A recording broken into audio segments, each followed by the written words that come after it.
City of love, এই গল্পের শহরটা আমাদেরও হতে পারত। সানা সরল মনে তার হাত থেকে চকলেট নেওয়ার জন্য হাত বাড়াতে ঠিক ওই মুহূর্তে পেছন থেকে আসা একটা ঝটকা আর যে এসে পড়ে একটানে চকলেটের বাক্সটা ফেলে দিল। মুহূর্তে বাক্সটা ছিটিয়ে ছিটকে পড়ে মেঝেতে।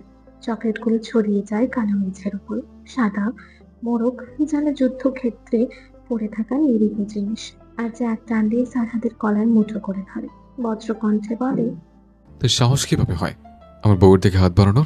You fucking best. সারহাদ আর ঝাঁকুনিতে নিজেকে ছাড়িয়ে নেয়, পাল্টা ধাক্কা দেয় আর্যকে। You fucking monster. দুজনে দিক-বিদিক ভুলে একজন আরেকজনের দিকে এগিয়ে যাওয়ার আগে সানা আটকে ফেলে আর্যকে তার বুকে হাত দিয়ে। Ranveer, what's wrong with you? এদিকে এসপিও দৌড়ে এসে সারহাদকে আটকে নিল। Bro, what are you doing? দুজনেই নিজের হাত মুষ্টিবদ্ধ করে নিজেদের সামলে নিল।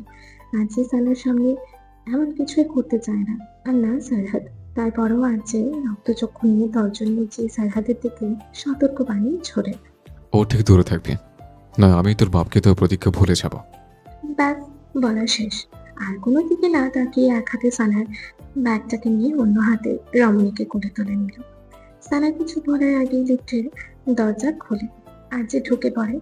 দরজা বন্ধ হওয়ার আগ মুহূর্তে পর্যন্ত একে অপরের দিকে উগ্ন দৃষ্টিতে তাকিয়ে সারহাদ নিজের হাতে মুষ্টিবদ্ধ করে নিজেকে সামলানোর যথেষ্ট চেষ্টায়। তাও এত জোরে মনে হচ্ছে নখ গেঁথে যাবে তালুতে। রাগে তার চোয়াল সহ কাঁপছে, হাতের শিরাগুলো ফুলে উঠেছে ইতিমধ্যে। এসপি এখনো তার হাত ধরে। Bro, don't mind. RJ সানার ব্যাপারে ওভার প্রোটেক্টিভ। সারহাদ এসপির দিকে তাকিয়ে মুখে মেঘে হাসি টেনে শোধায়। ও আচ্ছা, এসপি তুই গিয়ে গাড়িতে বস, আমি আসছি। এসপি আচ্ছা বলে চলে যায়। সারহাদ একবার নিচে পড়ে থাকা চকলেটগুলোর দিকে তাকিয়ে মনে মনে আওড়ায়, তুই আমার বাপকে দেওয়া প্রতিজ্ঞা ভুলে গেলে আমিও ভুলে যাব। এই বলে তালহার কেবিনের দিকে এগিয়ে যায়। এদিকে সাজিদুল হক কখন থেকে তালহাকে বোঝাচ্ছে। তাদের দুজনের কথার মধ্যে প্রবেশ ঘটে সারহাদের। তালহা তাকে দেখে ভ্রু কুঞ্চিত করে নিল। আজকে মনে হচ্ছে আকাশের দুই দিক দিয়ে সূর্য উঠেছে। যাদের সাথে দেখা করার জন্য আমার অ্যাপয়েন্টমেন্ট নিতে ঘাম ছুটে যেত, আজ তারা নিচ থেকে আমার কেবিনে। বিষয়টা এমন হয়ে গেল না, মেঘনা যেতেই বৃষ্টি। সারহাদ তার প্রত্যুত্তরে ঠান্ডা কণ্ঠে হুমকি ছড়ে। এউনো, ভুল মানুষের দিকে হাত বাড়ানো জীবনের সবচেয়ে বড় ভুল, হোক তা কারণে বা অকারণে। এসিপি তালহা আদিল। মানুষটা ভুল হলে আইন তার দিকে অবশ্যই হাত বাড়াবে। সারহাদ অট্ট হাসিতে ফেটে পড়ে। তার হাসির কারণ কেউ বুঝলো না। তারপর ঝুঁকে এলো তালহার দিকে, হেসে বলে, আর সেই হাত কাটাই আমার নেশা। পরিস্থিতি খারাপ বুঝে ডিসিপি সাজিদুল হক এগিয়ে গেলেন সারহাদের দিকে। ও সারহাদ, তোমার বাবা আর আমি ফ্রেন্ড ছিলাম। আমরা দুজন একসাথে কলেজ লাইফ কাটিয়েছি। সারহাদ ঠোঁটে ক্রুর হাসি ঝুলিয়ে সাজিদুল হকের দিকে তাকায়, তার কানের কাছে ঝুঁকে বলে, আমার অনেক ইচ্ছে ছিল তাদের দেখার, যারা আইন রক্ষাকারী থেকে আইন ভক্ষণকারী হয়ে যায়। আপনাকে দেখে আমার ইচ্ছাটা পূরণ হলো। By the way, it's been 12 years. ব্যাস কথা শেষ। সারহাদ নিজে সিকিউরিটি গার্ড নিয়ে বেরিয়ে পড়ে। এদিকে তার কথার তোপে সাজিদুল হকের মাথায় চিকন ঘামের রেখা দেখা দিল। তিনি পকেট থেকে রুমাল বের করে তা মুছে নিলেন। অদূরে দাঁড়িয়ে থাকা তানহা বলে, স্যার, আপনি সিস্টেমের লোক হয়ে এই ক্রিমিনালদের কেন সাপোর্ট করছেন? শোনো তালহা, তুমি এই শহরে নতুন, তাই তুমি এদের ব্যাপারে কোনো কিছুই জানো না। আর তোমার কাছে ওদের বিরুদ্ধে কোনো প্রমাণ আছে? এখন নাই, কিন্তু হতে কত দেরি? তালহা, প্রমাণ ছাড়া সিস্টেম কিছুই না। আর যদি আমি প্রমাণ করতে পারি, তাহলে কি সিস্টেম ওদের মতো ক্রিমিনালদের শাস্তি দেবে? আগে তুমি প্রমাণ করো। আর যেই সিস্টেমের কাছে তুমি ওদের ক্রিমিনাল প্রমাণ করতে চাইছো, ওই সিস্টেম কিন্তু ওদের হাতে। এই বলে সাজিদুল হক বেরিয়ে যায়। পিছনে থাকা তালহা কেসের ছবিগুলো আবারও দেখতে থাকে আর মনে মনে প্রতিজ্ঞা করে নেয়, আমি এটাকে সলভ করি স্যার। এতে যদি আমাকে সিস্টেমের বাইরে যেতে হয়, তাও আমি যাব। সানা আর আরজে ব্ল্যাক স্পেসে আসে প্রায় রাত 10টার পর।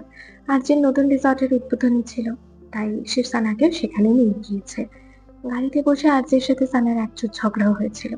সানার মতো ওই বেচারি অবলা অসহায় চকলেটগুলোর কি দোষ ছিল? এগুলো এভাবে ফেলার কোনো দরকার ছিল নাকি? কিন্তু আরজের মতে এরা সারহাদের হাতে ছিল, এটাই নাকি তাদের সবচেয়ে বড় দোষ। আর সানা কারো দেওয়া চকলেট খেতে পারবে না। রমণী হতভম্ব দৃষ্টিতে তাকায়, মানে এটা কোনো কথা হলো? তারপর আরজে সানাকে রিসর্টে নিয়ে বসিয়ে দিল হরেক রকম চকলেটের মধ্যে। সে যত ইচ্ছা এবার তত খেতে পারবে। সানার রুমে ঢোকার জন্য নব এদিক সেদিক বহুবার ঘুরিয়ে যখন দরজা খুললো না, তখন তার মুখ থেকে আপনা আপনি বেরিয়ে পড়ে, কি রে, এটা বন্ধ কেন? যাওয়ার সময় খোলা ছিল, খুলছে না কেন? পাশে তাকাতেই নজরে আসে আর যে নিজের রুমে না গিয়ে ঠোঁটে বাঁকা হাসি ঝুলিয়ে দরজায় ঠেস দিয়ে তার দিকে তাকিয়ে। রমণী এক পলক তাকিয়ে আবারও নিজের কাজে মনোনিবেশ করে। দূর থেকে আর যে নির্বিকার ভঙ্গিতে বলে, কি হলো ওয়াইফি? খুলছে না বলছি? আরো জোরে টানো। ওই সময় অতগুলো চকলেট খেয়েছ, এখন সবগুলো শক্তি এটাতে ব্যয় করো। আর হ্যাঁ, রাতের জন্য কিছু শক্তি রেখো।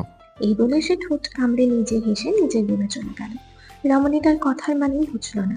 সানা দরজা খোলার জন্য ব্যাগ থেকে রুমের চাবি বের করে ট্রাই করলো, কিন্তু না, খুলছে না কোনো কিছুতেই। সে এবার চলে গেল আর্যের রুমে। রণবীর, আমার রুমে তালা কেন? আর্যে নিজের কোট আর টাই খুলে বেডের উপর ছুঁড়ে ফেলে। শার্টের ওপরে বোতাম খুলে তার দিকে তাকিয়ে বলে, কেননা তুমি আজ থেকে আমার রুমে থাকবে। এটা তো শুধু কালকের জন্য ডিল হয়েছিল, তাহলে আমি প্রতি রাত কেন থাকবো? কেননা আমি প্রতি রাত বাসর করব। আর্যের নির্বিকার স্বীকারোক্তিতে রমণী নিজের নাক মুখ কুঁচকে বলে, আপনার কথা শুনে আমার ঠিক বমি আসছে। আর্যে তাড়াতাড়ি এগিয়ে এলো তার দিকে। আচানক তাকে টান দিয়ে নিজে সহজীবনে বসে গেল। আর সানাকে উড়ুতে বসে তার উদরে হাত রেখে আওড়ায়। কি? আমার বাচ্চা কাচ্চারা এত তাড়াতাড়ি আসলো কিভাবে? আর্যের এমন নাগামহীন কথায় তেতে উঠল রমণী। নিজের দুই হাত দিয়ে ধাক্কা দিয়ে বলে, ছাড় আমায়, অসভ্য লোক। না নাহলে কি হলে আমি এমন জোরে কামড় দিব না। দিতে পারো? সানা সত্যি সত্যি আর্যের হৃদয়ে দাঁত বসিয়ে দিল। যদিও আর্য এমন হামলার জন্য তৈরি ছিল না, তারপরও সে রমণীকে আটকালো না, বরং আরো জোরে শক্ত করে তাকে চেপে ধরলো নিজের সাথে। চোখ মুখ খিচিয়ে নিল ব্যথায়। এদিকে সানা মুখে নোনতা স্বাদ অনুভব হতেই ছেড়ে দিল। মুহূর্তে জায়গাটা রক্তাক্ত হয়ে পড়ে। মুখ উঠিয়ে আর্যের দিকে তাকায় তার ভাব দেখার জন্য, কিন্তু না, আর্য এখনো তার দিকে সেই একই ভঙ্গিতে তাকিয়ে। আর্য নিজের হাত বাড়িয়ে সানার এলোমেলো চুলগুলো গুজে দিল কানের পিছনে, তার গ্রীবায় মুখ ডুবিয়ে ছোট ছোট চুমুকে ঘুরিয়ে দিল।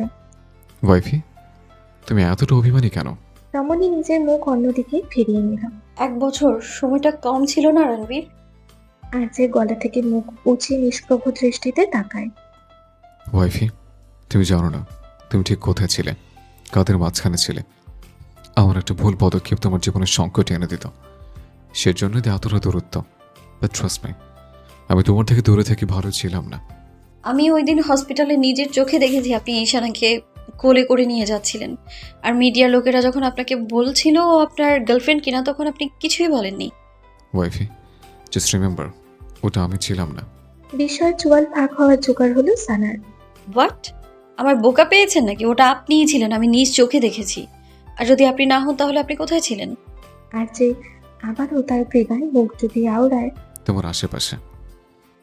1 সেকেন্ড, আমি বুঝতে পারছি না আপনার এইসব ঘোরানো পেঁচানো কথার মানে। আপনি ক্লিয়ারলি বলবেন আমায়? এখনো ক্লিয়ারলি বলার সময় আসেনি, সময় আসলে বলবো। শুধু মনে রাখবে, তোমার রণবীর শুধু তোমার। আর্যে থেমে কিছু একটা মনে করে চোয়াল শক্ত করে ফের বলে, হ্যাঁ, আর ওই চৌধুরীতে ছেলে কি যেন নাম? সারহাদ। সানার মুখে সারহাদের নাম শুনে আর্যের শান্ত মস্তিষ্কে দাও করে জ্বলে উঠল প্রতিহিংসার আগুন। নিজের দাঁতের কপাটি চেপে বলে, তোমার না ভোলার রোগ আছে? ওর নাম মনে রাখলে কিভাবে? কি আজব, উনি আমার বস। রমণীর কথা বন্ধ হয়ে গেল যখন আর্যে তার গ্রীবায় কামড় বসালো। মুহূর্তে সানা ব্যথায় কুকড়ে ওঠে। Ranbir, leave me. আর্যে তাকে ছেড়ে শক্ত কণ্ঠে আদেশ শুনে, লিসেন, ঠিক 1 সেকেন্ডের মধ্যে ওর নাম ভুলে যাবে তুমি। না না, ওর নাম না, শুধু ওকেই ভুলে যাবে। আরে এটা আমার ব্রেইন, কোনো প্রোগ্রাম নাকি যে ডিলিট অপশনে টিপ দিলেন আর ডিলিট হয়ে গেল? ভোলার একটা প্রসেসিং আছে। আচ্ছা, তাহলে আমি প্রসেসিং শুরু করছি, যাতে তোমার মুখে শুধু আমার নাম থাকে। এই বলে আর্যে রমণীকে কোলে তুলে বেডে ফেলে দিল। চোখে মুখে তার ঘোর লাগা দৃষ্টি। একটানে নিজের শর্ট খুলে ছুঁড়ে ফেলে দিল। রমণী তার মতলব বুঝে সে পালানোর চেষ্টা করার আগে আর্যে তার পা ধরে আটকে দিল। রণবীর, আমি কিন্তু পারমিশন দিইনি। I don't need your permission. তোমার চকলেটগুলোর শক্তি অপচয় করার সময় হয়েছে। Ranbir, I will kill you. রমণীকে আর বাকিটা বলতে না দিয়ে আর্যে আঁকড়ে ধরল তার গোলাপি অধৈর্য করে। কিয়ৎকাল যেতে রমণী নিজ থেকে সায় জানালো। মত্ত হতে লাগলো দুই কপতি আবেশে নিজেদের মধ্যে। ঘরটা সম্পূর্ণ অন্ধকারে ঢাকা। এক কোণায় কয়েকটা ক্যান্ডেল টিমটিম করে চলছে। সেই আলো স্পষ্ট দেখা যাচ্ছে দেয়ালে টাঙানো সোফিয়া, রিয়ানা, নাতাশা, ফিরোজ, আর্যে ও সানার ছবি। তার পাশে টাঙানো আরো কয়েকটি নিঃশৃঙ্খ ফোনের ছবি। আর তাদের সামনে বসে আছে মাস্টার, ছবিগুলোর দিকে তাকিয়ে। তার নীল চোখের মণিগুলো জল জল করছে, চোখের সাদা অংশ সমেত লাল হয়ে উঠেছে। শক্ত হাতে ধরে রাখা ফোন, ফোনের অন্য পাশ থেকে আসে পুরুষালী কণ্ঠ। দেখো, এটা সঠিক সময় নয়, তোমাকে আরো অপেক্ষা করতে হবে। আর যে জানতে পারলে তোমাকে ছাড়বে না। I don't care about him. এই বলে মাস্টার তার ফোন কেটে দিল, ফোনটাকে ছুঁড়ে ফেলে দিল দূরে। টেবিল থেকে একটা খঞ্জর তুলে সামনের দেয়ালে থাকা ছবিগুলোর দিকে তাকিয়ে বিশ্রীভাবে হেসে আওড়ায়, জেবি কিং, কালকের পার্টিতে অতি শীঘ্রই তুই কাউকে হারাতে চলেছিস। এই বলে খঞ্জরটাকে ছুঁড়ে ফেললো দেয়ালের দিকে। মুহূর্তে সেটা নিশানে গিয়ে বিঁধে যায় সানার ছবিতে। মাস্টার চপর্দীয় শব্দ উচ্চারণ করে বলে, oops, I am so sorry baby girl, but I have no option. ভোরটা তখনও পুরোপুরি আলোয় ভাঙেনি। চারিদিক জুড়ে ঘন কুয়াশা। কবরস্থানের ভেতরটা নিস্তব্ধ, অস্বস্তিকরভাবে নিস্তব্ধ। দূরে কোনো পাখির ডাক পর্যন্ত শোনা যাচ্ছে না। আর যে দাঁড়িয়ে আছে একটি কবরের সামনে, পাশে রিজভি। কবরটার কারো নয়, ঈশানীর ভাই আরজের বন্ধু ঈশানের। আজকের দিনে বছর 5 আগে সে পৃথিবী ত্যাগ করেছে। আরজেও রিজভি এসেছে তার কবর জিরায়ত করতে। আরজের চোখ কবরের ওপর স্থির, মুখের গভীরে জমে থাকা অপরাধবোধের মতো কিছু। রিজভি আরজের কাঁধে হাত রেখে শান্ত স্বরে বলে, ইয়ার আর কতকাল তুই গিল্টি ফিল করবি? তোর কোনো দোষ নেই, চল। আরজে কিছু না বলে টুপিটা খুলে নিজের পকেটে রেখে এগিয়ে যায় নিজের গাড়ির দিকে। পেছনে রিজভি, রওনাক ঈশানীর সাথে অদূরে দাঁড়িয়ে। ঈশানী নিঃশব্দে কখন থেকে কেঁদেই চলেছে। পাশে থাকা রওনাক তার কাঁধে হাত রেখে সান্ত্বনার বাড়ি আওড়াচ্ছে। রিজভি ঈশানীর দিকে তাকিয়ে বলে, ঈশা, তুমি স্ট্রং গার্ল, এভাবে কাদা তোমাকে মানায় না। পুরো ফ্যামিলিকে হারানোর পর একমাত্র ভাইয়াই ছিল, কিন্তু ভাইয়াও আমাকে ছেড়ে চলে গিয়েছে। আমরা আছি তো। রিজভি ঈশানীর মাথায় হাত বুলিয়ে তাকে সান্ত্বনা দিয়ে সেও চলে যায়। কিছুক্ষণ পর ঈশানী আর রওনাকও চলে যায়। তারা সবাই দৃষ্টিগোচর হতেই সাথে আরেকটা কালো ছায়া সরে যায়, ঠোঁটের কোণে তাচ্ছিল্যের হাসি ঝুলিয়ে। আর যে এসে দেখে সানা এখনও ঘুমিয়ে। হাঁটু কেটে বসলো রমণীর শিওরে। খুঁটিয়ে খুঁটিয়ে দেখলো রমণীর সমস্ত আদর। নজর থামে তার কামড় দেওয়া জায়গাগুলোতে, তর্জনী দিয়ে ছুঁয়ে দেখলো সেখানে। এদিকে রমণীর কোনো খেয়াল নেই, সে ঘুমের দেশে তলিয়ে। হঠাৎ তার মাথায় দুষ্টু বুদ্ধি এসে হানা দিল বউকে জ্বালানো। চেপে ধরলো নিজের বরফ হাতখানা রমণীর গলায়। সানা কিছু ঠান্ডা অনুভূত হতেই ঘুম থেকে ধরফড়িয়ে ওঠে, চারিদিকে না তাকিয়ে বলে, চকলেট চকলেট। পেছন থেকে আরজে তার কানের লতি ছুঁয়ে আওড়ায়, কি হলো ওয়াইফি? আমার সাথে বসে চকলেট খাওয়ার স্বপ্ন দেখছিলে? কিসের আপনার সাথে? আমি স্বপ্ন দেখছিলাম এসপি আমার হাত থেকে চকলেট নিয়ে। আরজে আর বাকিটা না শুনে তাকে চেপে ধরলো বিছানার সাথে। সাত সকালে সানা এসপির স্বপ্ন দেখছিল। কথাটা আরজের শান্ত মস্তিষ্কটাকে অশান্ত করে দিল। দাঁতের কপাটি চেপে বলে, তুমি বড় ভাতে রেখে স্বপ্ন দেখছিলে কোন সাহসে? আরে ছোটবেলা বড়বেলায় সব বেলায় শুধু আমার স্বপ্ন দেখবে। তোমার স্বপ্নেও আমি অন্য কাউকে সহ্য করব না। অদ্ভুত, স্বপ্নে কারো কন্ট্রোল থাকে নাকি? তোমার থাকতে হবে। যখনই দেখবে তোমার স্বপ্নে আমি ছাড়া অন্য কেউ, তখন চোখ খুলে ফেলবে। সানা নিষ্প্রভ দৃষ্টিতে তাকিয়ে, মানে এটা কোনো কথা হলো?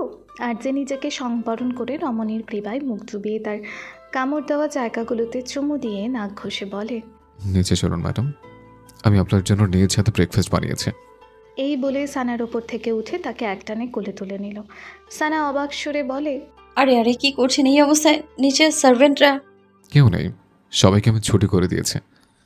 আমরা কালকে ইন্ডিয়াতে চলে যাব, তাই ওরা একটু এনজয় করুক। আর যে ঝুঁকে রমণীর কানের কাছে হাসকি স্বরে বলে, আর আমরাও। সানা তার বুকে ধুম করে একটা কিল বসিয়ে দিল। আর যে ঠোঁট কামড়ে হেসে তাকে কোলে নিয়ে নিচে চলে গেল। আর যে ডাইনিং টেবিলের সামনে সানাকে নামায়।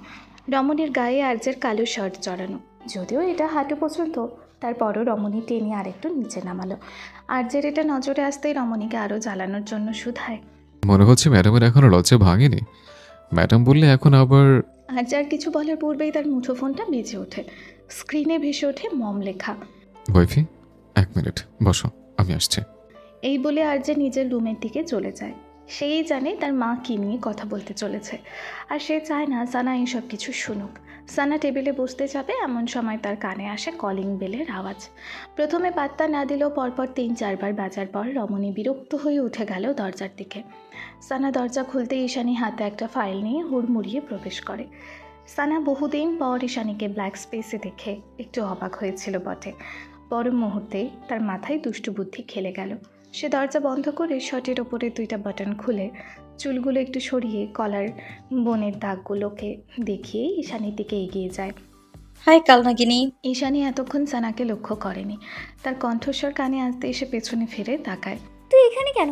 সাত সকালে তোর মাথা কি গেছে? আমি কি স্বর্গে থাকবো নাকি? শোন, তোর বিয়ে নাগরাজের সাথে দিয়েই আমি উপরে যাব। ঈশানী মুহূর্তে নজর আটকায় সানার দিকে। তার উন্মুক্ত গলার চিহ্নগুলো দেখে তার আর বুঝতে অসুবিধা হলো না কি হয়েছে।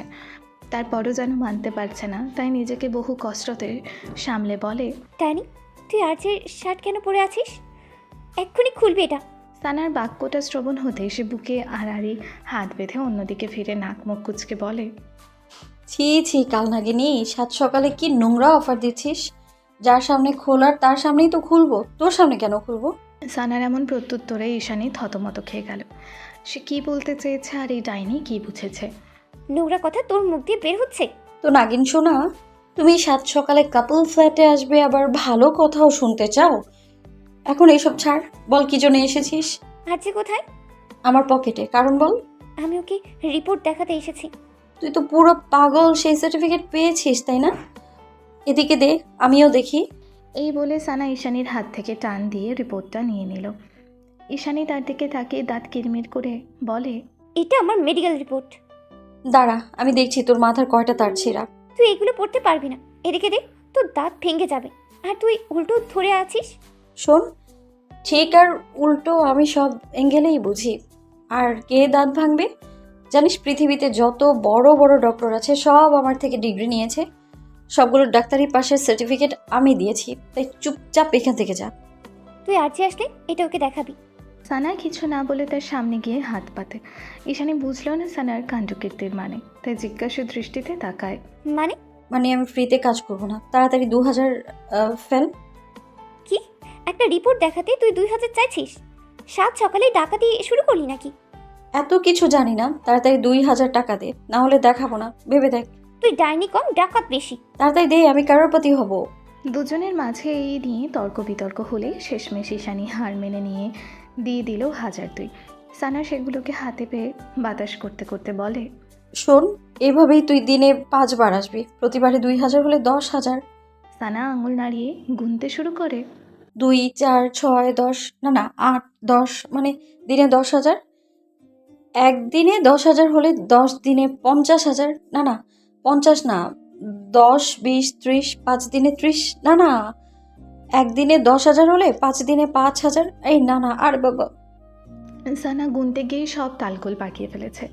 ঈশানীর সানাকে এমন 2 হাতের আঙুলে গুনতে দেখে নাক মুখ কুচকে বলে, তুই অঙ্ক জানিস না? 10 দিনে হবে 1 লক্ষ। হ্যাঁ, চুপ করে দাঁড়িয়ে থাক। 10 দিনে 1 লক্ষ, তাহলে 100 দিনে কত লক্ষ? 100 লক্ষ? না 100 দিনে 5 লক্ষ। আরে না 10 দিনে। কালনাগিনী, তুই হিসাব কর তো, ধুর।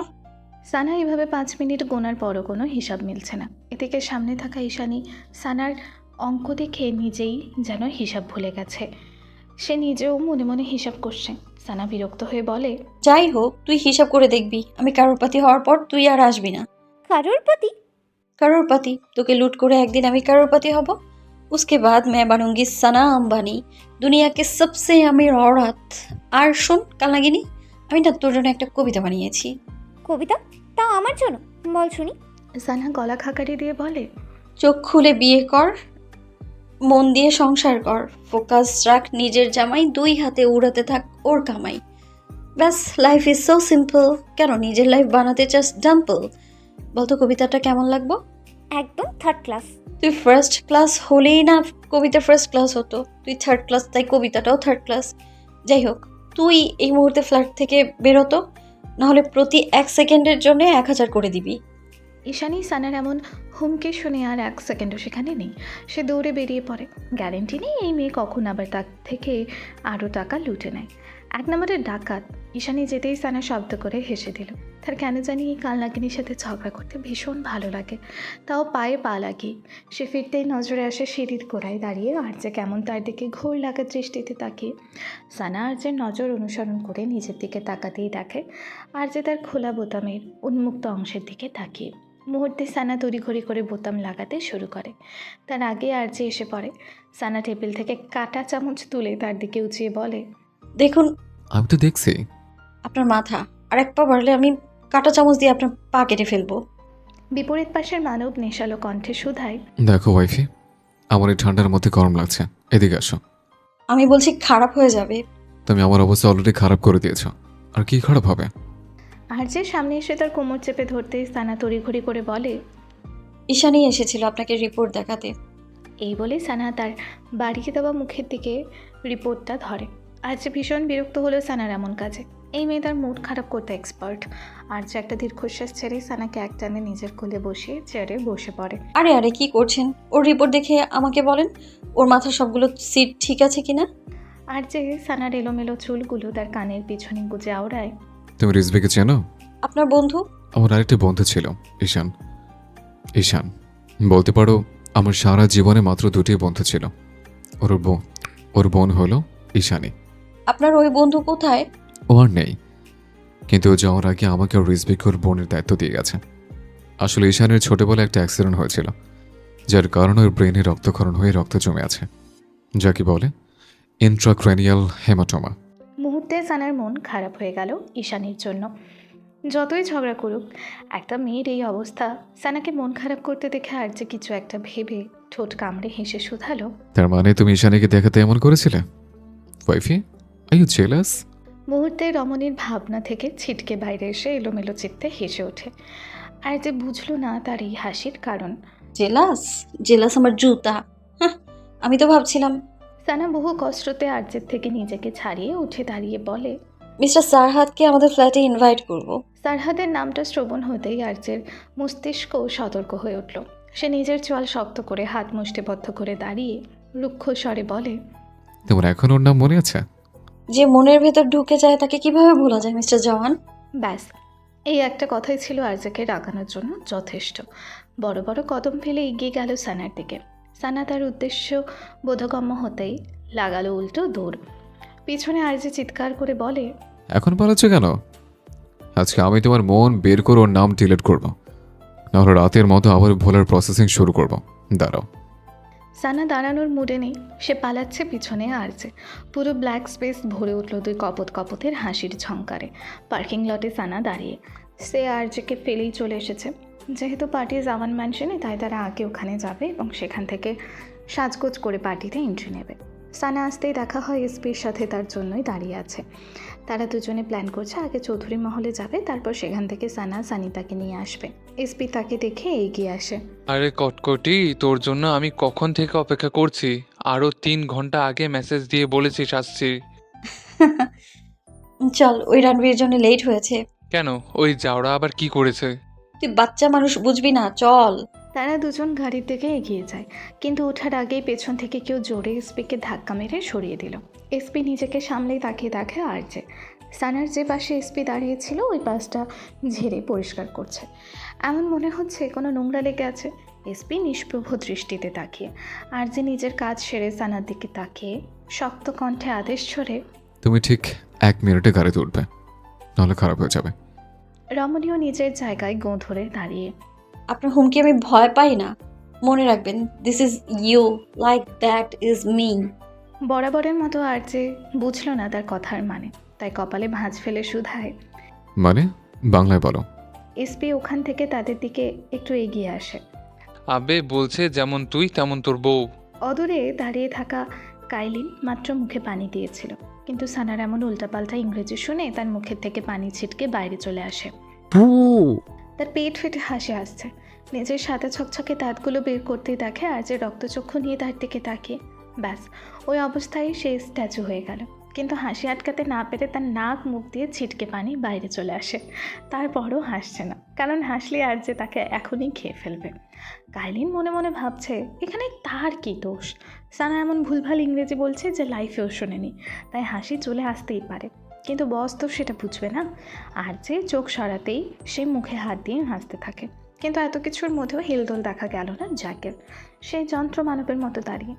আর যে কাইলিনের থেকে চোখ সরিয়ে সানার দিকে তাকে নিচু স্বরে বলে, ইডিয়েট, একে as you are so am I বলে। তারপর সন্দিহান দৃষ্টিতে তাকায়। সত্যি করে বলো, তুমি স্কুলে কয়টা ক্লাস করেছো? রমণী তার দিকে কোনো খেয়াল নেই। সে এক মনে নিজের নকল নখ ঠিক করছে। ওই সময় আর যে এসপিকে ধাক্কা মারার সময় তার নখ উঠে গিয়েছে, তাই এসপি বলে, তোর বউ পরীক্ষা ছাড়া আর ক্লাস করতো না, 365 দিনে মাত্র 3 দিন ক্লাস করতো। তাহলে বাকি দিনগুলোতে কি করতো? কি আর করতো, সারা পাড়ার মানুষের গাছে গাছে চুরি করতো। আর যে তড়া করে এসপির দিকে তাকায়, নিজের দন্তপাটি পিষে বলে, শালা 12 ভাতের বাচ্চা, তো সাহস কিভাবে হলো ওকে চুরি শেখানোর?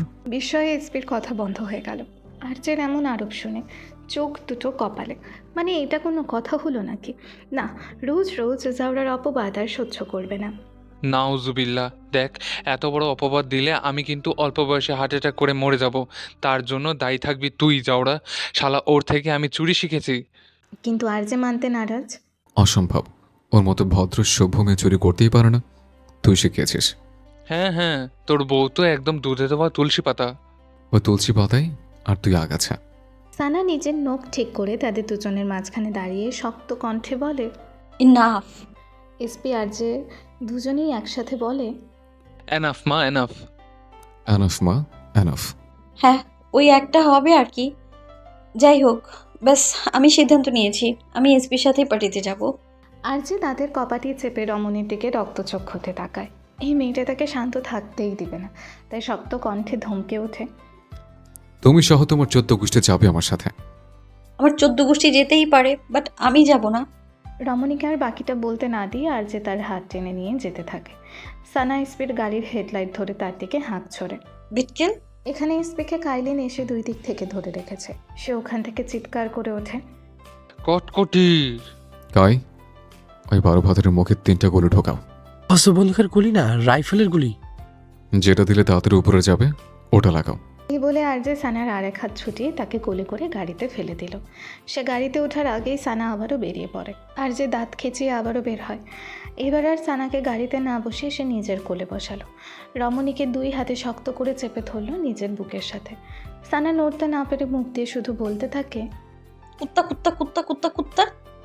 আর যে কপালে ভাঁজ ফেলে সামনের বক্স খুলে কিছু একটা বের করতে তার হাতে ধরিয়ে বলে, এনো, এটা দিয়ে গুনলেই সুবিধা হবে। সানা তার দিকে কঠোর দৃষ্টি নিক্ষেপ করে নাকের পাটাতন ফুলিয়ে বসে থাকলো। আর যে তার চিবুক ধরে মুখটা উপরে তুলে তার ঠোঁটে শব্দ করে চুমু খেয়ে ছেড়ে দিল। সানা হাতের উল্টো পিঠে ঠোঁট মুছতেই আর যে আবারও দ্বিগুণ সময় নিয়ে চুমু খায়। এইভাবে 4-5 বার হওয়ার পর সানা দাঁত কিরমির করে বসে থাকলো। তার পুরো প্ল্যান ফেল হয়ে গেল এই লোকের জন্য। এসপির সাথে তার ডিল হয়েছিল, সে সানিতাকে এনে দেবে, তার পরিবর্তে সানা পাবে 1000 টাকা। এবার তার 1000 টাকা জলে গেল। আর যে ঠোঁট কামড়ে হেসে গাড়ি স্টার্ট দিল। সানাও আর্যের গাড়ি দৃষ্টিগোচর হতেই এসপি ঝাড়া মেরে কাইলিনের থেকে নিজেকে ছাড়িয়ে নেয়। আবে ছাড় চাইনিজ সান্ডা, বউ জামাই একসাথে যাবে এইটাই তো স্বাভাবিক। মাঝখান থেকে আমার গাড়ির হেডলাইটটা ফেসে গেছে। এই বলে সে হেডলাইটটা ফু মেরে তার গাড়িতে উঠে কাইলিনের দিকে তাকিয়ে বলে, শালা কিসের বউ জামাই, পেস্ট্রি তার বেস্টির সাথেই যাবে এইটাই স্বাভাবিক।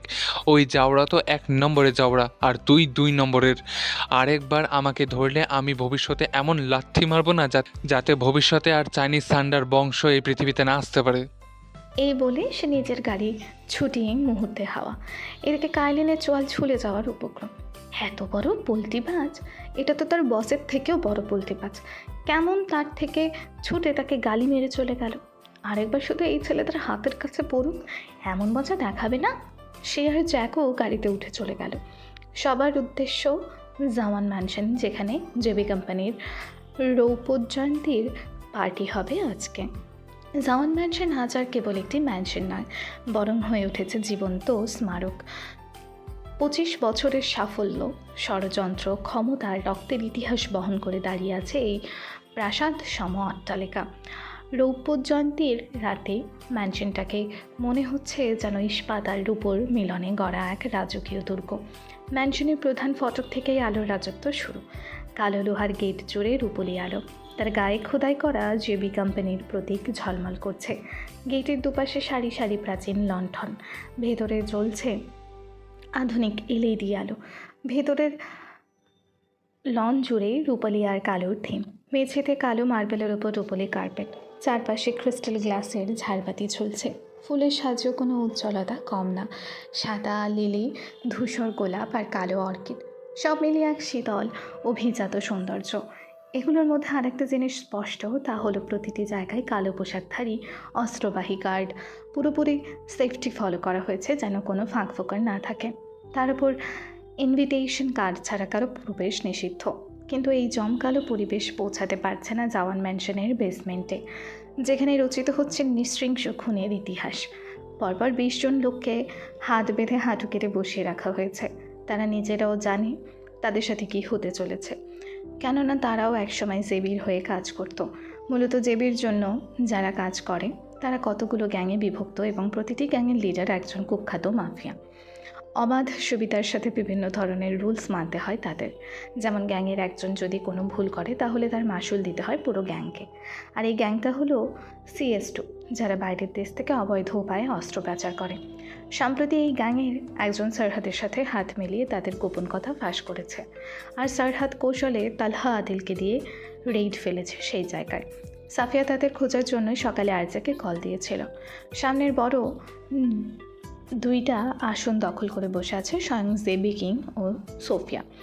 আর্যের মুখে চিরচেনা সেই শান্ত ভাব নেই, সেখানে দেখা যাচ্ছে হিংস্রতার ছাপ। সোফিয়া ঠোঁটের কোণে নিষ্ঠুর হাসি ঝুলিয়ে হাত দিয়ে ইশারা করার সাথে সাথেই শুরু হয় নির্মম হত্যাকাণ্ড।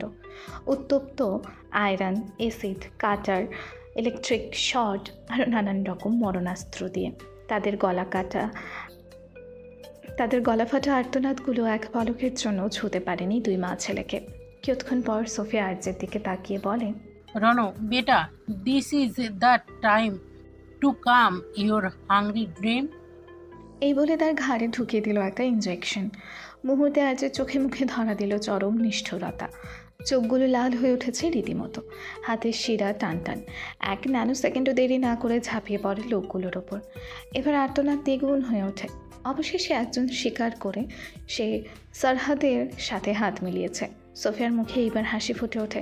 ঠোঁটে ক্রুর হাসি ঝুলিয়ে সেই ব্যক্তির ঠিক বুক বরাবর চেপে ধরল নিজের হাই হিলটা। মুহূর্তে চামড়া ভেদ করে ঢুকে পড়ে নরম মাংসপিণ্ডটিতে। ধারালো হিলের অংশ, গলগল করে রক্ত বেরিয়ে পড়ে। বুকে হিম ধরা কণ্ঠে শুধায়, I like to taste your liver. এই বলেই সে সত্যি সত্যি একটা চাকু নিয়ে নিখুঁতভাবে সে ব্যক্তির বুক চিরতে থাকে। নৃশংসতার এক পর্যায়ে সে পৃথিবী ত্যাগ করলেও থামেনি সোফিয়া, যেন সে রক্তের নেশায় মেতে উঠেছে। After all she is a blood pathetic. Sana মাত্র রিয়ানার রুম থেকে এসেছে। রিয়ানা তার ডিজাইন করা ড্রেস পরতে চেয়েছে। সে দরজা লক করে কাবার্ড খোলে। পার্টির জন্য বেছে নেয় কালো লং গাউন। গাউনের ওপরের অংশে সংযত নকশা, নিচটা সম্পূর্ণ স্টোনের কাজ। সে একবার ভাবে ওয়াশরুমে চেঞ্জ করবে, পরের মুহূর্তে আবার ভাবে রুমে তো কেউ নেই, আর যে এখানে আসার পর কোথায় চলে গিয়েছে আর দেখা যায়নি।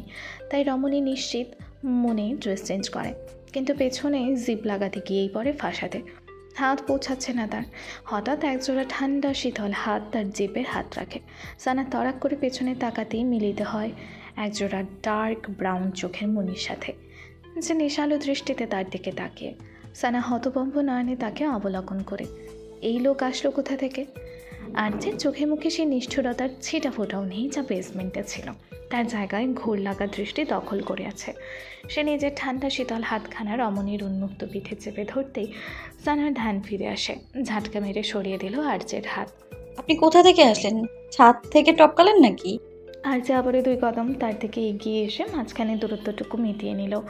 তার কোমর চেপে ধরে আওড়ায়, আমি সময়ের মতো তোমার আশেপাশে ছিলাম, শুধু তুমিই দেখোনি। কোথায় ছিলেন? আর্য চোখ দিয়ে ইশারা করে ব্যালকনির দিকে। মুহূর্তে সানার মনে পড়ে সে ব্যালকনি দেখেনি। আপনি কি কিছু দেখেননি তাই না? সম্পূর্ণ লাইভ দেখেছে। সানা তার দিকে কটমট দৃষ্টি নিক্ষেপ করে আওড়ায়, আপনাদের মতো অসভ্য পুরুষদের সাথে গ্যারান্টি নেই। চুপচাপ আমার জিপ লাগান। আর্য জিপ লাগানোর পরিবর্তে তার পিঠে আঙুল দিয়ে আঁকিবুকি শুরু করে। সানা তার উদ্দেশ্য বুঝতে পেরেই শক্ত কণ্ঠে বলে, কোনো কিছু কাজ হবে না, চুপচাপ জিপ লাগান। আর্য একটা দীর্ঘশ্বাস ছেড়ে লাগিয়ে দিল। সানা আয়নার সামনে দাঁড়িয়ে সাজগোজ করতে ব্যস্ত হয়ে পড়ে, আর আর্য পিছনে থেকে তাকে জড়িয়ে ধরে তার চুলে মুখ ডুবিয়ে লম্বা লম্বা শ্বাস টেনে নেয়। মুহূর্তে কাঁচা গোলাপের সুবাস তার প্রতিটা শিরায় পৌঁছে যায়। এই ঘ্রাণ তাকে ড্রাগসের থেকেও বেশি কন্ট্রোল করতে পারে। কিয়ৎকাল পর চুল সরিয়ে রমণীর ঘাড়ে ছোট ছোট চুমুতে ভরিয়ে তোলে। এদিকে রমণী ভীষণ বিরক্ত। আর্যকে বারবার নিষেধ করার পরও শুনছে না। আর্য হাসকি স্বরে রমণীর কানের কাছে আওড়ায়, ওয়াইফি, আমরা 2 ঘন্টা পর পার্টিতে যাব। হ্যাঁ, আর আমি আপনার কানে নিচে বাজাবো। তুমি এতটা আনরোমান্টিক কেন? আমি এমনই। এখন চুপচাপ দেখেন এই লিপস্টিকটা ঠিক আছে কিনা। আর্য তার দিকে তাকিয়ে দেখলো সানা গাঢ় লাল লিপস্টিক লাগিয়েছে। হঠাৎ সে ঝুঁকে আঁকড়ে ধরল রমণীর অধর যুগল, যার জন্য সানা কিছুতেই প্রস্তুত ছিল না। আর্যকে দুহাতে সরাতে কেউ পারছে না। কিয়ৎক্ষণ পরও আর্য তাকে ছেড়ে বলে, এবার ঠিক আছে। সানা তার বুকে ঘুষে মেরে আবারও দিতে যাবে। আর্য তার হাত টান দিয়ে নিয়ে নিল। শক্ত কণ্ঠে আওড়ায়, আই প্রমিস ওয়াইফি, তোমার ঠোঁটে আমি এগুলো দেখলে সবার সামনে কিস করে দেব। আর তুমি নিশ্চয়ই জানো আমি এমনটা করতে পারি। সানা সাপের মতো ফুসে লিপ গ্লস লাগিয়ে নিল। আর যে দেখলো না, এতেও মেয়েটাকে সুন্দর লাগছে। তার বুঝে আসছে না কি করা যায়, তাই ফের বলে, এর জন্যই তোমার পেছনে এত মৌমাছি ঘোরে। মৌমাছি? সানা আর্যের কথার মানে বুঝে 2 হাতে তার গলা জড়িয়ে ধরে বাঁকা হাসি দিয়ে বলে, mister Jawan, are you jealous? Jealous? ওসব আমার ডিকশনারিতে। সে থেমে গেল রমণীর চোখ দেখে। তারপর গলা খাকারি দিয়ে বলে, ওসব আমার ডিকশনারিতে আছে। তারপর রমণীর অধরে স্লাইড করতে করতে বলে, পার্টিতে জ্যাক সবসময় তোমার আশেপাশে থাকবে, কোনো ছেলের আশেপাশেও যাবে না। এসপি? ওই 12 ভাতারে তো আরও আগেই না। সানা অনেক বলার পর আর্য রাজি হয়, তবে শর্ত এসপি সানার থেকে 3 হাত দূরে থাকবে। তারপর সানার ঠোঁটে একটা চুমু খেয়ে ছেড়ে দিল। রমণী বের হতেই আর্য সেদিকে তাকিয়ে আওড়ায়, আমার অভিশপ্ত জীবনের একমাত্র প্রশান্তি তুমি, মাই লাভ। আমাকে ড্রাগসের থেকে বেশি কাবু করে তোমার গোলাপের সুবাস। আর্য নিজেও রেডি হতে চলে যায়। সে সানাকে নিজের সাথে নেয়নি, কেননা তার মা পার্টিতে সব মাফিয়া গ্যাংস্টারদের ইনভাইট করেছে। আর্য চায় না কারো নজর সানার উপরে পড়ুক। যদি তারা তাকে আর্যের সাথে দেখে তো নিশ্চিত সানার পিছনে ঝাঁপ পড়বে। জাওয়ান ম্যানশনের হলরুমটা এতক্ষণে ভরে ওঠে লোক সমাগমে। চারিদিকে ঝাড়বাতির স্ফটিক, ভাঙনে ভাঙনে ছড়িয়ে পড়া গুঞ্জন, কাঁচের গ্লাসে গ্লাসে টোকাটুকি আর অভিজাত মুখোশে ঢাকা অসংখ্য দৃষ্টি। ঠিক তখনই পরিবেশের ভেতর একটা চাপা নড়াচড়া শুরু হয়। সব আলো যেন এক মুহূর্তের জন্য থমকে যায় প্রধান সিঁড়ির দিকে, যেখানে একসাথে প্রবেশ করে আর্য ও সোফিয়া। আর্যের পরনে গভীর কালো স্যুট, ম্যাট ফিনিশ কাপড়ে তৈরি, ভেতরে কালো শার্ট, কোনো টাই নেই, কাঁধে স্যুটের কাট নিখুঁত, হাতে কালো ফিতার বিলাসবহুল ঘড়ি। তার পাশে সোফিয়া কালো শাড়িতে, কিনারে সূক্ষ্ম রূপালি কাজ, গলার কাছে রূপালি চোকার, চুল পেছনে নিখুঁতভাবে বাঁধা, মুখে পরিমিত মেকআপ। ক্যামেরা ফ্ল্যাশ ঝলসে ওঠে তাদের দিকে বারবার, কিন্তু আর্যের দৃষ্টি সব কিছু ছাপিয়ে আটকায় বাফের সামনে দাঁড়িয়ে থাকা রমণীতে। ঈশানীর আজ একটু লেট হয়েছে আসতে। সেও কালো অফ শোল্ডার গাউন পরেছে, কিন্তু আসার পর থেকে লক্ষ্য করছে সানা বাফের টেবিলের সামনে একের পর এক পেস্ট্রি, কেক, চকলেট খেয়েই চলেছে। সে এগিয়ে গেল সেদিকে, তাচ্ছিল্য স্বরে বাক্য ছড়ে সানার দিকে, ডানি, একটু কম করে খা। মনে হচ্ছে পুরো পার্টির খাবার তুই একাই খেয়ে নিবি। এত খেলে তুই একদিন ব্লাস্ট হবি। সানা বিরক্তিকর দৃষ্টি নিক্ষেপ করে ঈশানীর ওপর। মনে হচ্ছে কালনাগিনীরও তার সাথে ঝগড়া না করলে ভাত হজম হয় না। তারপর চোখ বুলিয়ে দেখলো তার মাথা থেকে পা পর্যন্ত। বাহ, আজকে একদম পারফেক্ট কাল নাগিন লাগছে রে তোকে। উপর কালা, নিচ কালা, মাইয়া তোর মন কালা, সব মিলিয়ে কালার পুরা ফুল প্যাকেজ। তুই কাল নাগিনি। আর নিজের দিকে তাকা, দিন দিন কেমন গোল আলু হয়ে যাচ্ছিস। গোল আলু? আমি এতটা মোটা নই। আমি বলছি তুই একদম গোল আলু হয়ে গিয়েছিস। এমন চলতে থাকলে একদিন মিষ্টি কুমড়া হয়ে যাবি। ঈশানী সত্যি সত্যি নিজের গালে হাত রেখে দেখলো সত্যি কি মোটা হয়ে যাচ্ছে কিনা। সে নিজের ফিগার নিয়ে অনেক বেশি সচেতন। সানা ঈশানীর এসব কাণ্ড দেখে নিজের মনে হেসে কুটি কুটি, তাই ফের বলে, শোন, আমার কাছে গোল আলু সলিউশন আছে। কি? শোন, আমি এককালে ডক্টর নিউটনের টিচার ছিলাম। আইনস্টাইন আমার হাতে থাপ্পড় খেয়ে ডক্টর হয়েছে। So you can trust me without surety. এটা তো বিজ্ঞানী ছিল, তাই না? আরে আমার সাথে দেখা হওয়ার আগে বিজ্ঞানী ছিল, দেখা হওয়ার পর ডক্টর হয়ে গেছে। এখন কাজের কথা এত। ঈশানী মনোযোগ দিয়ে শুনতে শুরু করলো সানার কথা। এমন মনে হচ্ছে সে গুরুত্বপূর্ণ কিছু বলবে, কিন্তু তার ভাবনার উপর এক বালতি জল ঢেলে সানা বলে, সকালে 5 কেজি চকলেট খাবি, দুপুরে 6 কেজি ভাত খাবি, রাতে 7 কেজি রুটি খাবি, আর প্রত্যেক বেলায় 2 কেজি করে মাংস খাবি। দেখবি তুই 3 দিনে 4 কেজি হয়ে গিয়েছিস। তুই কি আমার সাথে মজা করছিস? ওসব মজা টজা ছাড়। আমি তোকে এত বড় অ্যাডভাইস দিলাম, তার জন্য তুই আমাকে 2000 দিবি? কি পার্টিতে তুই আমার থেকে টাকা খুঁজছিস? তোর মতো ডাইনি আমি আমার লাইফেও দেখিনি। দেখবি কিভাবে? আমি তো এক পিসি। তাড়াতাড়ি এখন ভিজিট ফি দে। আমার চেম্বারে গেলে আমি 5000 নিতাম, এখন 2 হলেই চলবে। তুই ডাইনি কম ডাকাত বেশি। আর তুই কালা নাগিন কম, কিপটা নাগিন বেশি। তাড়াতাড়ি দে, আমি কারোরপাতি হব। ঈশানী তার কথায় কান না দিয়ে কোনো মতে নিজের জীবন নিয়ে পালায়। কেন যে সে এই ডাইনির সাথে কথা বলতে এসেছে নিজেও জানে না। সানাদার যাওয়ার দিকে তাকিয়ে তাচ্ছিল্যের স্বরে বলে, শালিক কাল নাগিনে 1 নম্বরে কিপটা, 1002 দিলে কি এমন হয়ে যেত? এসপি তার পিছনে এসে নিচু স্বরে বলে, আচ্ছা তাহলে 10 টাকা দে আমাকে। তুই জীবনে 10 টাকা একসাথে দেখেছিস? হ্যাঁ হ্যাঁ, তোর থেকে 1 টাকা খুঁজলেও আমি জীবনেও দেখি না। লাইফে তো একটা পয়সাও পকেট থেকে বের হয় না। চুপ কর। আয় করা অনেক কষ্ট, দেখেছিস কিভাবে লুটতে হয়। এখন এটা বল, সানিতে আসবে কি না? ওর পাপার সাথে আসবে একটু পর। তাদের কথোপকথনের মধ্যে একজন পাকিস্তানি ইনভেস্টর তাদের দিকে এগিয়ে আসে। সে গিনির সাথে কাজ করেছে এর আগে, তাই সানাকে চেনে।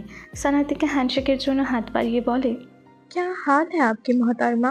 সানা বুঝলো না তার এমন সম্বোধনের মানে, তাই সে নাক মুখ কুচকে রুক্ষ স্বরে প্রত্যুত্তর করে, কিসের মতার মা? কার মা? আমি কোনো মতা টতার মা নই। আর আমার বাচ্চা হলেও নাম মতা রাখবো না? এমন মনে হচ্ছে মদ খেয়ে বাচ্চার নাম রাখতে এসছে। এসপি নিজের জিহ্বার টকায় কামড় দিয়ে সানাকে টান দিয়ে একটু কাছে নিয়ে এসে ফিসফিস করে বলে, আব্বে মহতরমা মানে সুন্দরী রমণী, রূপসী, গুণবতী, আগুন সুন্দরী। সত্যি? আব্বে 100% উইদাউট গ্যারেন্টি। সানা উৎফুল্ল চিত্তে পাকিস্তানি ইনভেস্টরের সামনে গিয়ে 2 হাতের 10 আঙুল দেখিয়ে বলে, তাহলে আমি 10-12টা মতার মা? পাকিস্তানি ইনভেস্টরের চোয়ালে ঝুলে যাওয়ার উপক্রম। যদিও সে পাকিস্তানি, কিন্তু তার বাংলা ভালোই বুঝে আসে। তিনি ভাবছেন এই মেয়ের 10-12টা বাচ্চা, তাও এই বয়সে। পাশে দাঁড়িয়ে থাকা এসপি নিজের কপাল চাপড়ে ইনভেস্টরের দিকে তাকিয়ে 2 হাত নাড়িয়ে বলে, मैं नहीं जानता इसको, कौन है ये लोग, कहाँ से आते हैं ये लोग, मैं बिल्कुल नहीं जानता इस मैया को। এসপির বাচ্চা, তুই এইভাবে আমায় অস্বীকার করতে পারলি? যা, আমি মামাকে সব বলে দেব। এই বলে সানার সামনে চলে যায়। এদিকে এসপি সানার এমন হুমকি শুনে পাকিস্তানি ইনভেস্টরের দিকে তাকিয়ে তড়িঘড়ি করে বলে, আমিও 10-12টা মতার আব্বা, আপনি 10-12টা মতার দাদা, আপনার পুরো খানদান মতার গোষ্ঠী। না না, পুরো পাকিস্তান মতা দিয়ে ভরা। ডানে মতা বামে মতা, পাকিস্তান তেরে নাম মতাস্তান। এই বলে সে চলে যায় সানার পিছু পিছু তাকে মানাতে। আই কটকটি, দাঁড়া, আমি সব স্বীকার করেছি। এদিকে পাকিস্তানি ইনভেস্টর হতভম্ব দৃষ্টিতে তাদের দুজনের দিকে তাকিয়ে। এতক্ষণ তার সাথে কী হয়ে গেল সে নিজেই বুঝতে পারছে না। কাদের সাথে সে দেখা করেছে এটাও বুঝতে পারছে না। সে একটা শুকনো ঢোক গিলে বিড়বিড় করে, कैसे कैसे पागल लोग रहते इस बांग्लादेश में, पता ही नहीं। तौबा तौबा, इनसे मेरा दोबारा मुलाकात ना हो। পরপর কয়েক ধাপে প্রায় 30টি বিলাসবহুল গাড়ি থামে জাওয়ান ম্যানশনের সামনে। গাড়ি থেকে নেমে আসে সাদা পোশাকধারী অস্ত্রবাহী গার্ড। সাদা রলস রয়েলসের দরজা খুলতেই নেমে আসে ড্যানিয়েল হারপ্রিট, ইতালির মাফিয়াদের গডফাদার। পিছনের গাড়ি থেকে নেমে আসে আরেকটি মেয়ে, সম্পূর্ণ শুভ্র রঙা মেয়েটির গায়ে জড়ানো ব্ল্যাক কালারের টপস এতটাই ছোট যে শরীরের প্রতিটা ভাঁজ স্পষ্ট। কাঁধ সমান লাল চুল, চোখে কালো চশমা, মুখে ভারী মেকআপের আস্তরণ, পায়ে ইউএসএলের হিল। তাকে এতটা মোহনীয় লাগছে কারণ নজর এক মুহূর্ত কাটতে সক্ষম। এসে দাঁড়ালো ড্যানিয়েলের পাশে। এটা তার মেয়ে মালিহা হারপ্রিট। বাবার হাত ধরে প্রবেশ করে ভেতরে। চারিদিকে ক্যামেরার ফ্ল্যাশ থামার কোনো নাম নিচ্ছে না। ড্যানিয়েল হারপ্রিট ও মালিহাকে দেখে সোফিয়া হাসি মুখে তাদের দিকে এগিয়ে আসে। সোফিয়া এতক্ষণ তাদের অপেক্ষাতে ছিল। সারহাদ ব্ল্যাক হান্টারকে মাথে দেওয়ার জন্য তিনি ইতালিয়ান গ্যাংস্টারদের সাথে হাত মিলিয়েছেন। তারা সবাই গিয়ে বসলো বাড়ির ভিতর। না কুচু স্বভাবের মালিহা প্রথমে চারিদিক তাকিয়ে তার ডাটের পাশে বসে পড়ে। চারিদিকে সবার নজর তার দিকে, কিন্তু মালিহার নজর আটকায় সামনে সোফায় বসে থাকা আরজের দিকে। মুহূর্তে তার সব আকর্ষণ কেড়ে নেয় আরজে, কিন্তু সামনের মানব 1 সেকেন্ডের জন্য তার দিকে তাকায়নি। এতে যেন আরও ইমপ্রেসড হয়ে পড়ে মালিহা। খুঁটিয়ে খুঁটিয়ে দেখতে শুরু করলো আরজেকে। অন্যদিকে আরজে এক মনে নিচের দিকে তাকিয়ে, যেখানে তার মুঠোফোনে সানার চারপাশে থাকা সিসিটিভিগুলোর ফুটেজ দেখছে আর মিটিমিটি করে হাসছে। কীভাবে তার বউ পার্টিতে সবার চুনা লাগাচ্ছে। ড্যানিয়েল আর সোফিয়া মিলে ডিল ফাইনাল করে ফেলে, কিন্তু সাইন করতে গিয়ে ড্যানিয়েল বাদ সাথে। Mrs John, wait for my boy. Mahiya তো আপনার একমাত্র মেয়ে, তাহলে yes, but I have a boy, Nicholas Killer. Nicholas Killer? ও তো ইতালির সবচেয়ে কুখ্যাত mafia. Yes, she is. Daniel তার সেক্রেটারিকে ইশারা করে বলে নিকোলাস এসেছে কিনা দেখতে, কিন্তু সে বাইরে যাওয়ার আগেই পেছন থেকে আসে পুরুষালী গম্ভীর স্বর। Father, I am here. মুহূর্তে সবাই পেছনে তাকাতেই নজরে আসে ব্ল্যাক লেদার স্যুট পরা সারহাদকে। সে আজ নিজের সম্পূর্ণ গেট আপ চেঞ্জ করে এসেছে। কেউ গ্লাস নামিয়ে রাখলো, কেউ আবার নিজের অবস্থান নতুন করে হিসাব করতে শুরু করলো, কারণ কেউই এখানে এই অপ্রত্যাশিত মুক্তিকে আশা করেনি। সারহাদ এক পা এগিয়ে এসে দাঁড়ায় আলোয়। তার ভঙ্গিতে বিন্দুমাত্র দ্বিধা নেই, যেন এতদিনের মুখোশ খুলে ফেলা তার জন্য মুক্তির মতো। সোফিয়া আলী মির্জা রানা প্রমুখ তাকে দেখে আকাশ থেকে বলল। সারহাদ মুখে বাঁকা হাসি টেনে সোফিয়ার দিকে তাকিয়ে বলে, hello Mrs Sophia, I am Nicholas Killer, nice to meet you. সোফিয়ার কথা বন্ধ হওয়ার জোগাড়। যার জন্য সে ইতালিয়ান মাফিয়াদের সাথে হাত মেলাতে চেয়েছে সেই নাকি ইতালিয়ান মাফিয়া। তারপরও এখন তার জন্য এই ডিলটা দরকার, তাই হাসি মুখে দাঁতে দাঁত চেপে তাকে স্বাগত জানায়। কিন্তু এত সব কিছুর মাঝেও সে নির্বিকার চিত্তে বসে আছে, সে আর কেউ না আর যে। সে মনে মনে তাচ্ছিল্য হেসে আওড়ায়, যাক, অবশেষে তুই তোর আসল রূপে ফিরে এলি। এবার খেলা জমবে, নাহলে তোকে আঘাত করতে আমার বড্ড আফসোস হতো। সারহাদ অন্যদের সাথে কথা বলছে এমন সময় মালিহা ড্যানিয়েলের কানে কানে কিছু একটা বলে। সারহাদ সবার সাথে পরিচয় পর্ব শেষ করে চোখ ঘুরিয়ে দূরে দাঁড়িয়ে থাকা সানার দিকে একবার তাকায়। ড্যানিয়েলের সাথে কথা বলে আরজের দিকে একটা বাঁকা হাসি দিয়ে সানার দিকে এগিয়ে যায়। আরজে বুঝলো না তার হাসির কারণ, কিন্তু সানার দিকে এগোতে দেখে আরজে হাত মুষ্টিবদ্ধ করে চোয়াল শক্ত করে উঠে দাঁড়ায়। পা বাড়াবে এমন সময় সোফিয়া তাকে আটকে ফেলে। রনো, এখনই ডিল সাইন হবে, তোমাকে এখানে থাকতে হবে। সে সোফিয়ার দিকে রক্তচক্ষুতে তাকিয়ে দন্তপাটি পিষে বলে, mom, I told you, leave my hand. সামনে থাকা ড্যানিয়েল তাদের মা ছেলের কথোপকথন শোনেননি, তাই সে নিজের মতো প্রস্তাব রাখে, দেখুন মিসেস জন, যেহেতু আমরা ভবিষ্যতের কাজ করব, তাই এই সম্পর্কটাকে আরো পাকাপোক্ত করতে চাই আমি। আপনি ডিরেক্ট বলুন আপনার কি লাগবে, আমি সব কিছুতেই রাজি।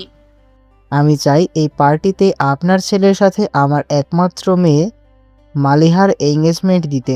সোফিয়া তড়িৎ গতিতে আরজের দিকে তাকায় তার হামভাম দেখার জন্য, কিন্তু না, আরজের এদিকে ধ্যান নেই। সে দাঁত খিচিয়ে হাত দিয়ে নিজের ঘাড় ঘষছে, সাথে ভারী ভারী শ্বাস ফেলছে। তার চোখের দিকে তাকাতেই সোফিয়া আটকে উঠল, কেমন লাল হয়ে উঠেছে। তাকে দেখে এমন মনে হচ্ছে সে নিজের সাথে যুদ্ধ করে নিজেকে সংবরণ করেছে। সোফিয়া তার দৃষ্টি অনুসরণ করতেই নজরে আসে সানার পেছনে সারহাদের হাত, আর সামনে কয়েকটা ইনভেস্টরের সাথে দুজনেই হাসি মুখে কথা বলছে।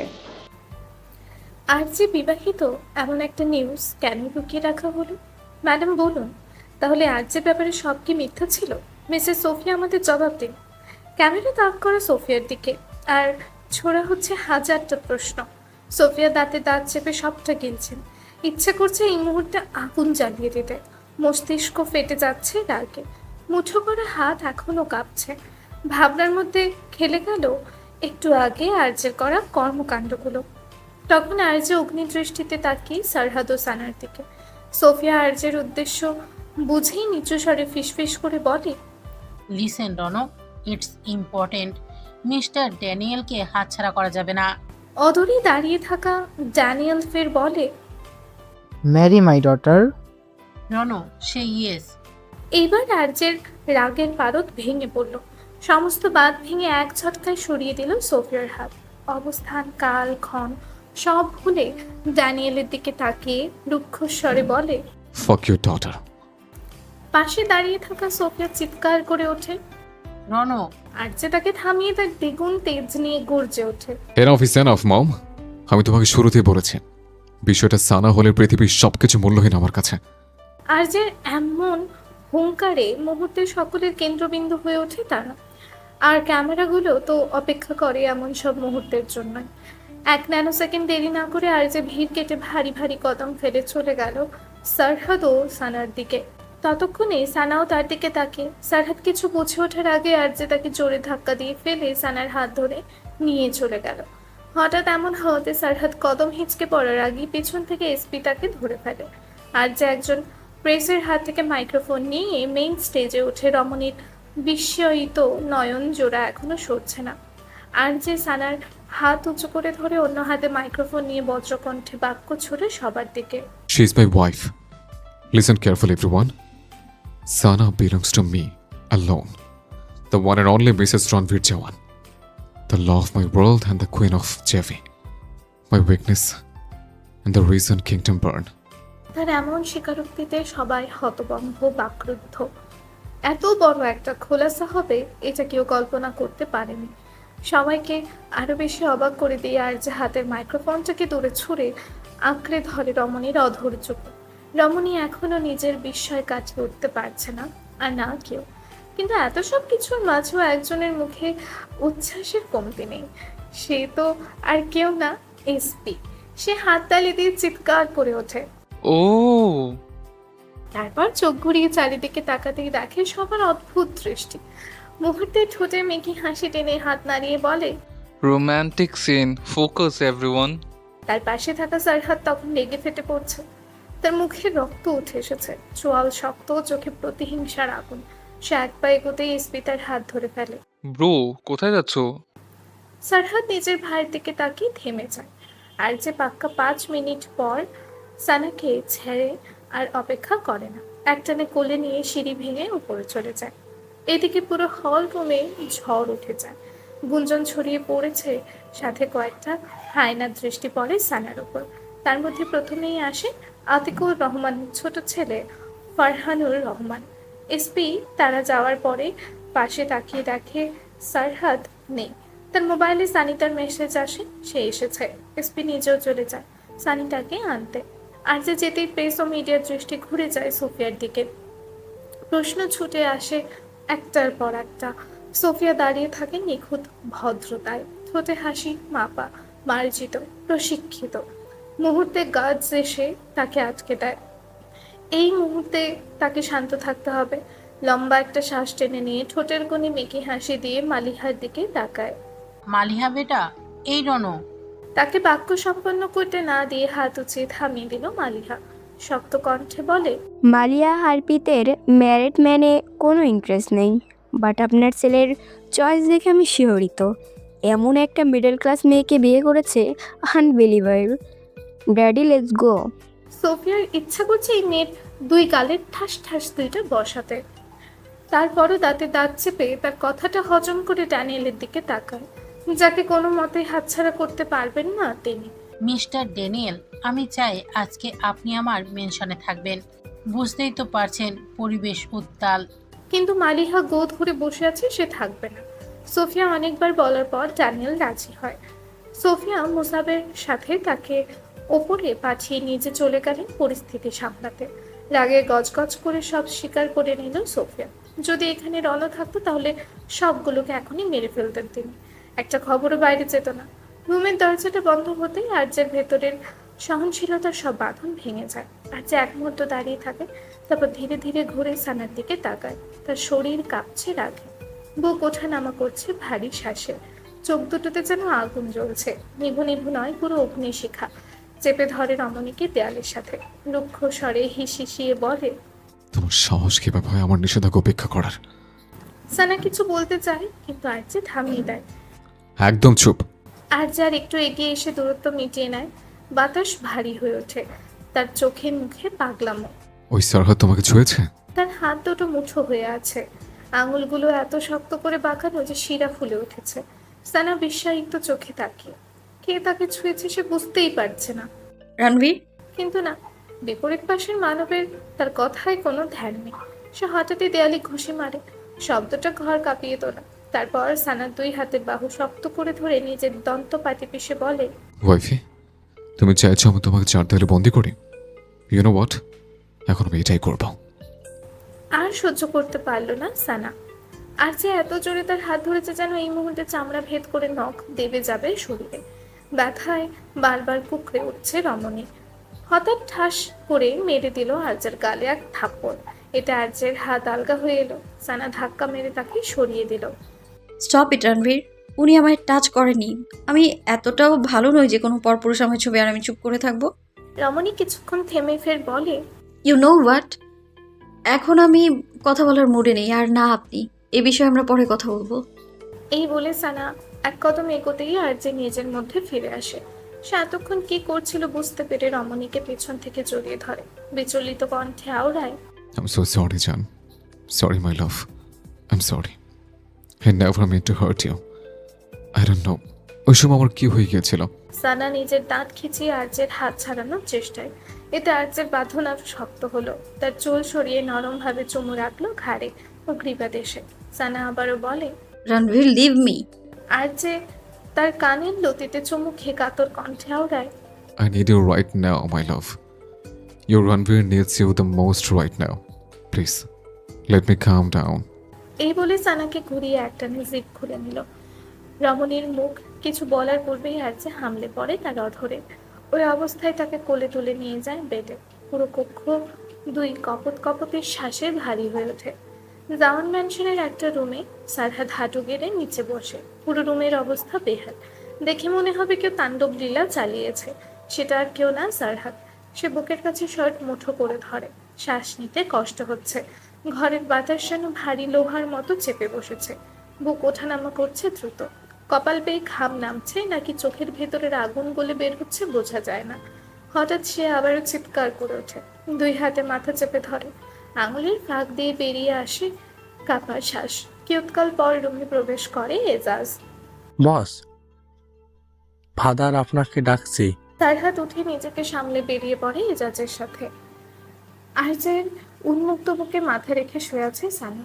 আরজে এক হাতে তার মাথায় বিলি কাটছে আর মনে মনে ভাবছে সানাকে কোনোভাবেই আর ব্ল্যাক স্পেসে নিয়ে যাওয়া যাবে না। সে নিশ্চিত ওই হায়নার দলগুলো এতক্ষণে ওখানে পৌঁছে গেছে। এখন সানাকে ব্ল্যাক ম্যানশনে নিয়ে যেতে হবে, কিন্তু রমণী যে এত সহজে রাজি হবে না সে জানে। তাই তাকে তার উপায় বোঝাতে হবে। Listen, wifey. আমরা এখান থেকে ব্ল্যাক স্পেসে যাব না, বরং তোমার ম্যানশনে যাব। সানা তোমার শব্দটা শুনতেই তড়াক করে মাথা উঠিয়ে তার দিকে তাকায়। আমার মেনশন? আমার মেনশন আসলো কোথা থেকে? পকেটে কানা করি নাই আর আপনি বলছেন মেনশন? মস্করা করছেন নাকি? মস্করা কেন করব? তোমার হাজব্যান্ডের সব কিছুই তো তোমারই। সত্যি আমার মেনশন? সানা কিয়ৎকাল তেরছা চোখে তাকিয়ে তাকে অবলোকন করলো আরজের হাবভাব বোঝার জন্য। না, আরজে সিরিয়াস, তাই ফের বলে, মানে আপনি সত্যি বলছেন? একদম সত্যি ম্যাডাম। সানার চোখ খুশিতে বড় বড় হয়ে গেল। সানাকে এতটা খুশি হতে দেখে আরজে মনে মনে কিছু একটা ভেবে বলে, আচ্ছা ওয়াইফি, আমি তোমায় কিছু প্রশ্ন করব, তুমি একদম মন থেকে উত্তর দিবে। আচ্ছা বলুন, আজকে আপনার সব কথার উত্তর হবে। ওকে, তোমার কাছে দুটো অপশন থাকবে, তুমি যে কোনো একটা সিলেক্ট করবে। Okay. First, rich or handsome? Rich. সবাই হ্যান্ডসাম চুজ করে, তুমি রিচ কেন চুজ করছো? আরে কি বলছেন কি? আমি চেহারা ধুয়ে পানি খাবো নাকি? 4 বেলা ভাত পেটে না পড়লে আমি ওই হ্যান্ডসাম দিয়ে কি করব?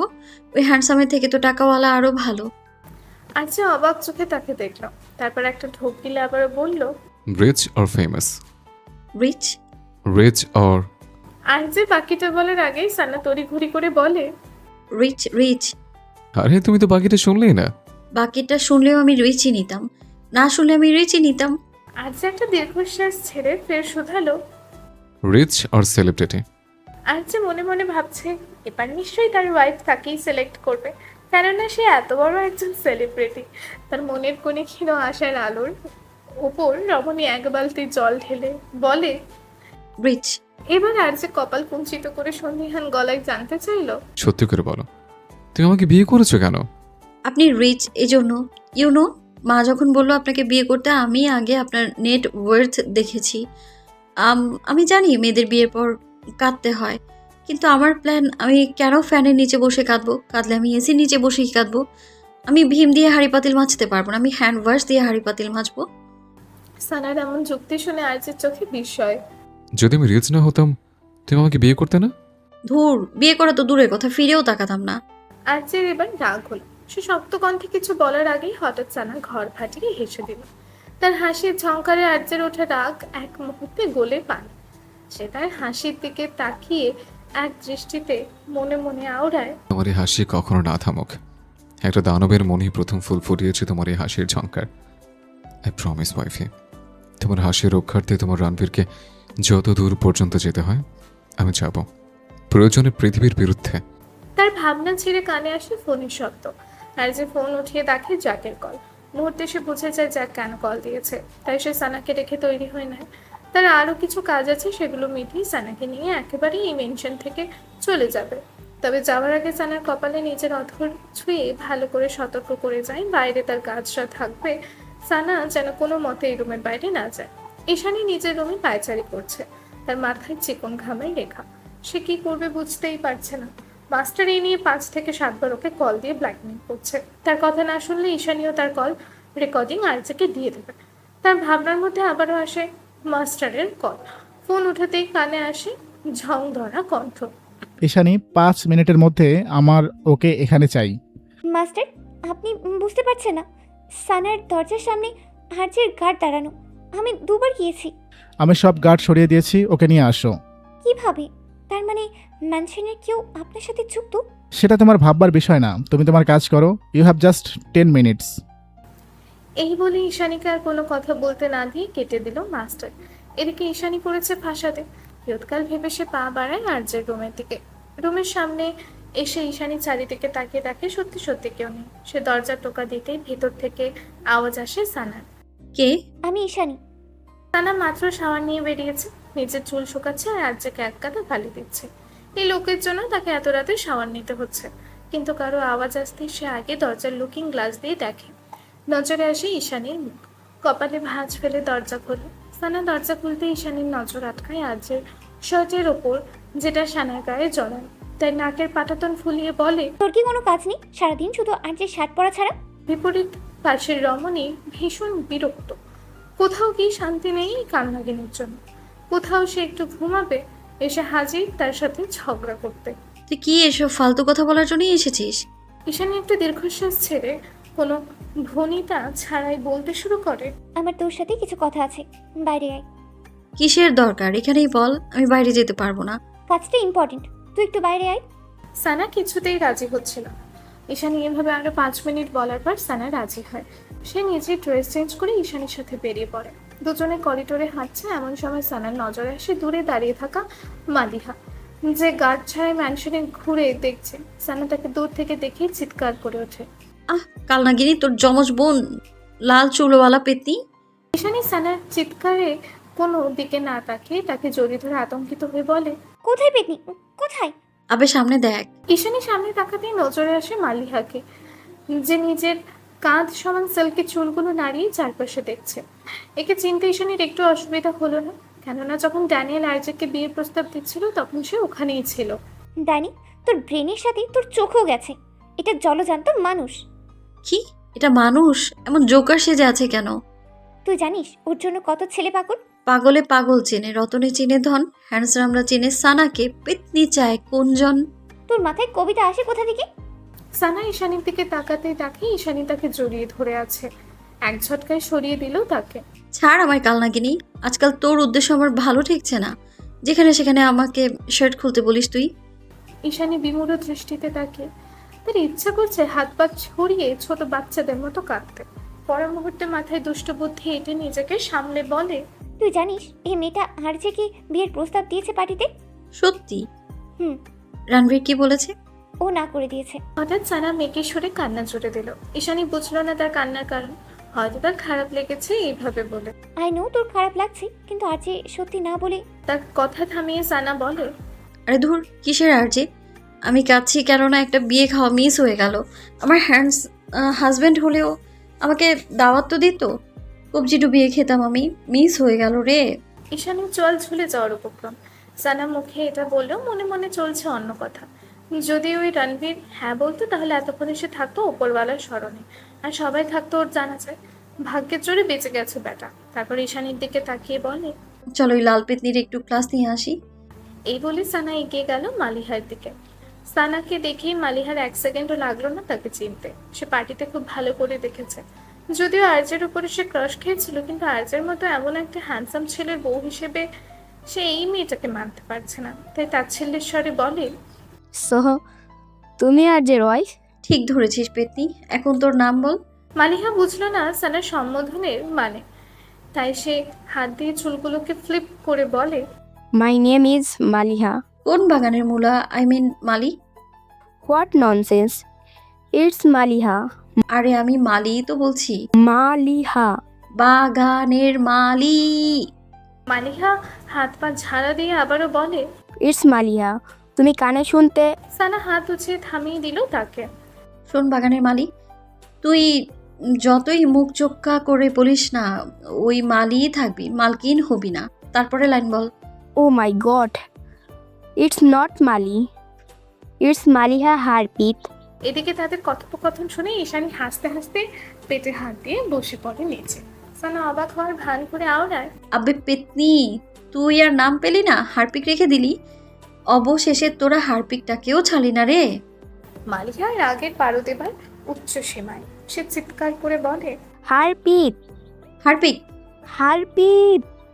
হারপিক। এমন 4-5 বার হওয়ার পর মালিহা হার মেনে হাত নাড়িয়ে তাচ্ছিল্যের স্বরে বলে, oh my god, what foolish people are hair.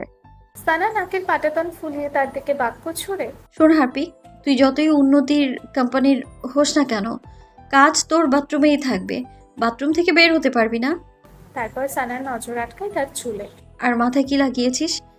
এটা কোনো সার্কাস থেকে ভাড়া এনেছিস? এমন রিয়েল রিয়েল লাগছে কেন? এই বলে সে মালিহার চুল ধরে টানতে শুরু করে। মুহূর্তে মালিয়া আ বলে চিৎকার করে তার হাত সরাতে চেয়েও পারছে না। ইউ ড্যাটি girl, it's my real hair, not fake.